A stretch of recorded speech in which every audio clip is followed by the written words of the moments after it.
Assalamualaikum warahmatullahi wabarakatuh. Salam sejahtera, salam sehat untuk kita semua. Semoga juga teman-teman dalam keadaan baik-baik saja bersama seluruh keluarga teman-teman. Dimanapun teman-teman berada, tetap semangat. Banyak yang terus bisa menanyakan, walaupun ini mungkin seakan-akan, kalau saya bisa katakan ya, belum bisa menjadi jawaban yang tepat karena PSSI masih tetap bungkam, masih tetap diam siapa sosok atau figur pelatih yang akan menangani tim nasional kita, tapi terus banyak yang bertanya kepada saya, Bung, kira-kira siapa? Ya walaupun sudah terdengar, ya ada beberapa nama yang muncul, mencuat ke permukaan dengan sosok-sosok yang saya pikir oke bisa menangani tim nasional kita, ya semua tergantung dari PSSI, tetapi kita tetap harus menunggu, ya karena PSSI bilang kan sabar, teman-teman. Mungkin yang lain-lain tidak sabar. Untuk siapa kira-kira? Nama-nama sudah beredar ke permukaan kan. Timur Kapatse, sudah muncul Jesus Casas, Nishino dari Jepang juga, ya banyak Postecoglou, bahkan mungkin ada Frank de Boer, banyak lah.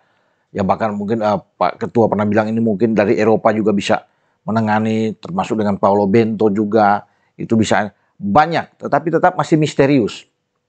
Ya, untuk mengemukakan bahwa siapa yang sebenarnya bisa menangani. Nah, saya coba berbicara misalnya kemarin sempat ketemu dengan Wakil Ketua Umum Pak Zainuddin Amali. Ya, dia bilang juga belum ada memang untuk bisa dikatakan siapa yang pasti menangani tim nasional kita, karena harus ada mekanismenya. Apa itu mekanismenya? Semua harus digodok, dibicarakan di Exco, karena Exco nantinya akan menyetujui dan kemudian memutuskan siapa pelatihnya. Sekarang kan sudah ditugaskan itu Direktur Teknik misalnya Alexander Zwiers, juga Ketua BTN Badan Tim Nasional, dan juga manajer tim nasional kita Pak Sumarji. Itu diberikan tugas khusus dari PSSI dari Ketua Umum, ya, untuk bisa mencari figur-figur ini.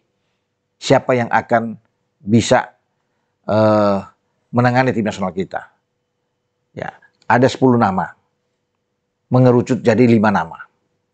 5 nama itu kita belum tahu, ya kecuali yang nama terakhir yang katakan bahwa ada Timur Kapatse, ya ex pelatih Uzbekistan yang membawa Uzbekistan lolos pertama dalam sejarah, tapi kemudian dia di downgrade turun menjadi asisten karena Federasi Sepak Bola Uzbekistan mengambil Fabio Cannavaro, oke? Dan dalam minggu terakhir ini itu sudah putuskan bahwa Kapatse menyatakan mundur, tidak mau meneruskan lagi, tidak akan ikut ke Piala Dunia 2026 ketika Amerika, Meksiko, dan Kanada sebagai tuan rumah. Ya, sehingga harus dicari lagi pengganti Kapatse untuk menampingi Cannavaro. Nah, dari sanalah muncul bahwa ini diambil Kapatse menangani tim nasional Indonesia. Dan dia juga mengatakan bahwa ya terbuka peluang, tergantung federasi untuk bisa mengontak dia, berbicara, duduk sama-sama untuk bagaimana ke depan nantinya. Kapatse oke-oke aja kalau bisa dikatakan untuk bisa menangani tim nasional Indonesia. Namun, saya pikir tidak menjamin juga ketika Kapatse datang, apakah dia bisa mengangkat tim nasional kita ini akan lebih baik misalnya ya. Itu kan masih menjadi tanda tanya juga. Walaupun dia seorang pelatih yang cocok, saya pikir ya, baik dengan rekam jejak dia yang oke, juga masih muda ya. Jadi pas masih di bawah 50 kan usianya. Jadi masih fresh bisa dikatakan ya.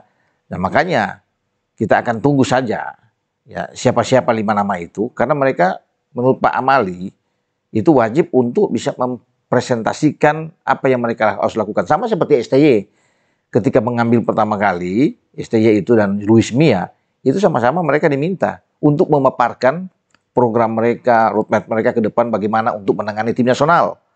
Ya, sehingga Exco bisa memilih waktu itu ya di tahun di akhir 2019 ya, kemudian nama STY yang muncul. Ya, kalau Luis Mia kan waktu ada di Filipina kalau nggak salah ya.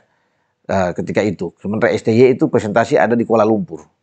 Karena STY itu dibawa oleh Ratu Tisa. Ya di zaman Iwan Bule sebagai ketua umum PSSI. Dan akhirnya bisa diputuskan bahwa STY yang menangani tim nasional kita. Nah, itu yang akan dilakukan juga oleh Exco saat ini ketika nama-nama itu masuk ke Dirtek dan BTN sudah menyatu siapa itu, nah dibawa. Kemudian akan diputuskan. Nah, mereka akan diundang juga untuk mempresentasikan ya seperti ini. Itu yang diinginkan oleh Exco saat ini. Dan apa yang dikatakan oleh Pak Amali ketika berbincang dengan saya dalam beberapa hari yang lalu ya, kalau nggak salah Jumat minggu lalu itu di NTV dengan beliau. Jadi Pak Amali bilang sampai saat ini dia belum mendapatkan nama-nama pelatih-pelatih itu. Dari 5 nama itu siapa belum ada. Ya, dia coba untuk menanyakan ke Pak Marji sebagai ketua BTN juga Pak belum ada yang fix yang pasti siapa itu. Jadi ketika kita melewati FIFA Matchday dan pemain-pemain senior tidak bisa bermain, tentunya ini kan akan ada pengaruh. Ya karena sekarang kan itu dimanfaatkan oleh timnas U23 yang dipersiapkan ke SEA Games bermain melawan Mali dalam 2 pertandingan kan 15 dan 18 November. Memang sangat disayangkan kan itu kosong dengan alasan tidak ada pelatih. Nah ini akan berpengaruh. Kenapa berpengaruh? Karena di saat negara-negara lain bermain dan kemudian mereka bisa mendapatkan hasil yang bagus kan ini kita bisa tergerus, bisa turun lagi peringkat kita karena kita kan stuck saat ini tidak ada pertandingan. Jadi saat di bawahnya itu yang berdekatan dengan kita itu ada yang bisa melewati ya kita bisa bukan tidak mungkin 1-2-2 sekarang kita bisa turun lagi ke bawah ya. Sementara yang lain misalnya Malaysia atau Vietnam dan Thailand yang berada di atas kita akan lebih menjauh lagi. Bisa saja itu terjadi. Karena kita FIFA Matchday berikut yang akan terjadi pada bulan Maret 2026. Ya, masih lama, masih ke depan, mungkin masih ada 5 bulan ke depan. Ya, dan siapapun pelatih harus bisa mempersiapkan tim nasional kita dengan baik di 2 pertandingan FIFA Matchday pada bulan Maret 2026. Makanya pelatih itu kan diminta itu kalau boleh ya di Desember ini diumumkan. Ya. Ya, atau paling telat itu di awal Januari 2026. Karena dia harus mempersiapkan tim yang ada di bulan Maret. Timnya memang sudah ada. Nama-nama itu tidak akan berubah. Dengan yang banyak pemain-pemain kita yang bermain di luar kan. Kalaupun ada penambahan-penambahan 1-2 saja. Makanya kalau pelatih itu datang lebih cepat, dia bisa menyaksikan juga pertandingan-pertandingan yang ada di kompetisi kita. Dia bisa berkeliling dari stadion ke stadion. Untuk bisa melihat siapa pemain-pemain yang bermain di Liga kita, Liga Super untuk diambil. Beberapa mungkin yang dilihat. Ya, kalau yang dari Eropa yang ada seperti Jai Itzes, Emil Audero, Dean James, Justin Hapner, ya itu pasti Emiliano Jonathans, Ragnar Oratmangun, Joe Pelupesi, Calvin Verdong, Kevin Dix, itu pasti akan datang. Karena datanya kan sudah ada. Mereka pasti akan main semuanya. Termasuk yang bermain di Liga Thailand kan. Ada Sain Patinama, di sana Sandy Walsh, juga ada pemain-pemain Indonesia yang lain yang ada di sana. Ya ada Asnawi Mangku Alam, ada Pratama Arhan juga bermain di sana. Jadi banyak pemain di luar kita yang bisa diambil masuk. Tetapi perlu mungkin bagi pelatih untuk melihat di dalam dan akan mengambil beberapa pemain. Kalau bermain di liga lokal kita kan sudah kita tahu bersama bahwa kita masih punya Ricky Kambuaya, ya ada Egy yang ada yang bisa bermain.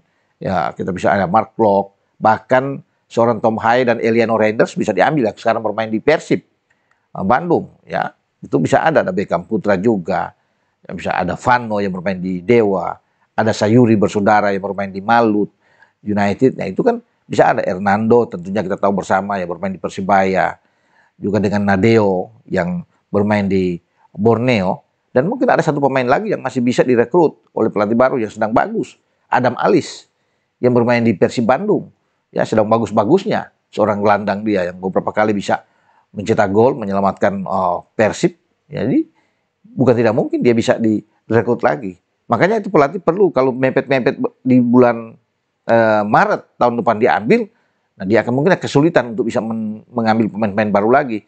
Paling-paling yang ada aja, yang sudah ada sebelumnya, baik ditangani STY dan Patrick Kluivert, itu yang akan diambil data untuk bermain di FIFA Matchday. Tapi kalau dia datang lebih awal, dia bisa melihat kompetisi yang ada di sini mungkin akan jauh lebih bagus. Ya, kita menantikan saja teman-teman. Ya, tetap bersabar dengan teman-teman yang banyak men-DM saya, menanyakan kira-kira siapa, saya juga belum bisa mengetahui karena orang dalam aja sendiri di PSSI juga belum tahu siapa-siapa yang akan datang walaupun sudah dikatakan oleh ketua umum bahwa ada 5 nama pelatih yang mengerucut. Nah, makanya kita tidak boleh berspekulasi aja untuk mengambil siapa. Ya, mungkin saja di antara 5 itu ada Timur Kapatse, mungkin saja ada di sana. Mungkin saja juga ada Jesus Casas. Ya, ada mungkin misalnya Frank de Boer. Bisa saja terjadi. Tapi marilah kita tunggu bersama. Ya semoga dalam waktu dekat ini. Ya saya sih berharap bahwa mungkin di Desember ya sudah kita bisa tahu bersama siapa mereka kandidat itu siapa. Paling tidak 5 dulu kita tahu. walaupun diputuskan nanti pada bulan Januari, tapi Desember ini kita sudah tahu sosok-sosok ini. Tapi mereka masih akan digodok.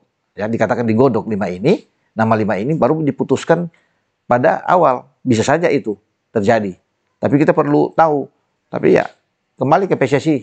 Karena PSSI konon kabarnya kan tidak mau melangkah dengan buru-buru. Ya, berkaca pada sebelumnya dengan Patrick Kluivert misalnya itu. Jadi itu menjadi pelajaran penting. Makanya sekarang berhati-hati bagi PSSI. Ya oke lah. Ya, tetapi kan bagi para netizen penggemar sepak bola Indonesia itu tetap menunggu. Ya, ini harus ada gerak dengan cepat dari federasi. Jangan terlalu lama membiarkan ini. Makanya itu menjadi korban adalah FIFA Matchday. Dengan tidak adanya pelatih baru sehingga kosong. Sayang memang. Karena ini bisa dimanfaatkan kerinduan masyarakat untuk bisa menyaksikan ya pemain timnas senior kita setelah gagal di Jeddah di putaran keempat pra Piala Dunia Zona Asia Grup B. Tentunya mereka ingin lihat juga. Tetapi itu lewat karena dengan alasan tidak ada sosok pelatih. Nah, makanya harus lebih cepat nantinya bergerak melangkah ke depan untuk menentukan ya 5 nama ini siapa. Oke? Dengan saya Bung Ropan berbicara. Ciao.